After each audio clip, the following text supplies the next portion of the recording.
Hey everyone, hope the presentation's going well. Just wanted to say thanks for having me. Um, Hopefully the Tool Library has been a cool organization for you to research. I figured I would just run down the list of questions here that Claire provided me. Hopefully give you some cool insights into what's going on at the Tool Library. So question number one, tell us about yourself. So I'm from Downers Grove, which is a western suburb of Chicago. I studied accounting at Illinois Wesleyan from 2010 to 2014. I currently live in Chicago, in Lincoln Park.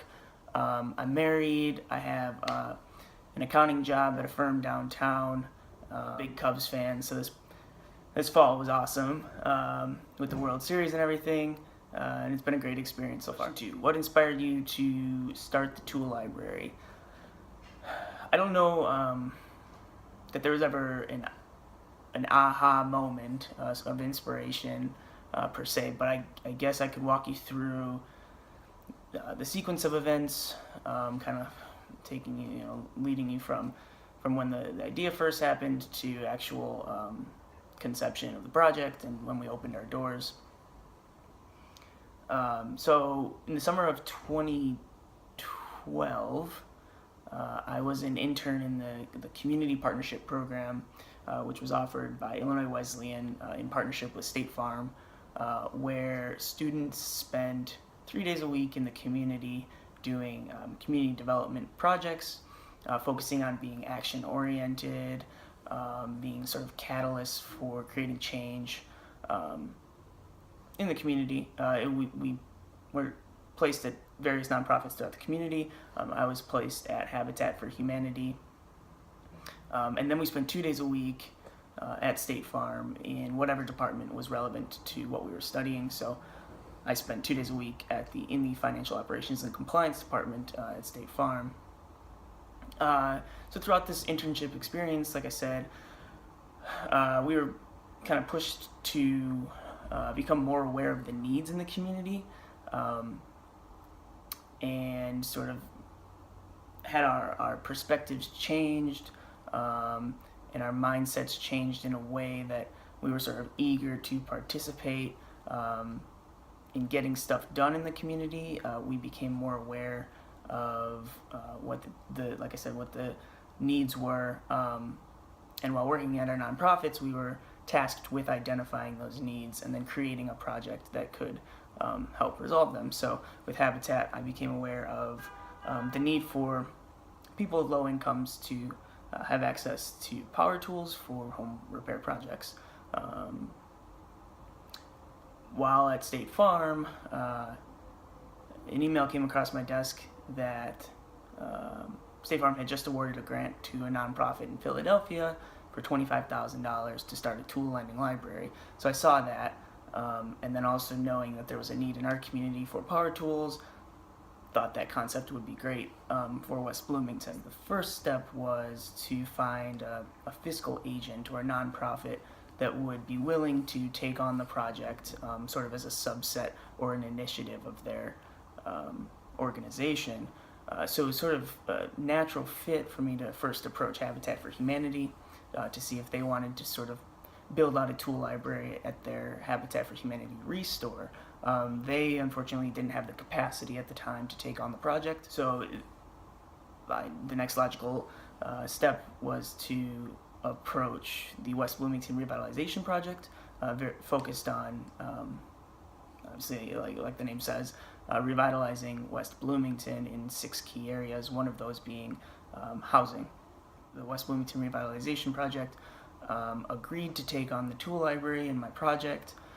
They gave me a little closet in their office where I could take in tool donations and store my tools, for lending. So we ran some initial tool drives to take in used equipment, but we also approached the City of Bloomington and the Housing and Urban Development team to see if we could get some seed funding for the project. Fortunately, we were able to do that. we got $5,000 out of the Community Development Block Grant funding from the Housing and Urban Development team. So we were able to use that to buy new tools. So really, in the first 3 months, we had a decent little operation going with some new tools, some used tools, and a closet to lend out of. I would say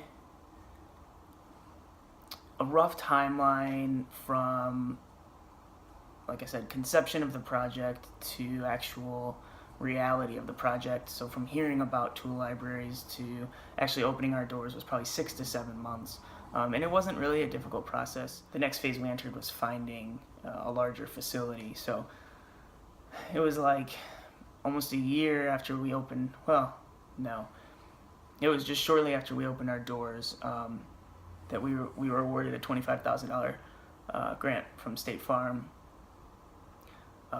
Unrestricted funds, we could do whatever we wanted with it. So we decided to move into a larger facility. I think it was like 1,500 square feet. And that really kind of legitimized our operation. Student, in what ways did you see the tool library impact people, the community?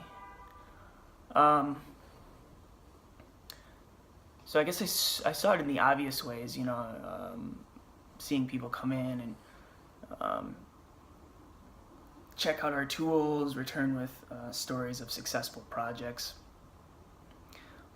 But I also saw it kind of like in indirect ways with the tool library sort of becoming a catalyst for community members to get involved, and sort of a linchpin for community members to come together, behind a common cause. Any fun facts? It's the first tool library in Illinois.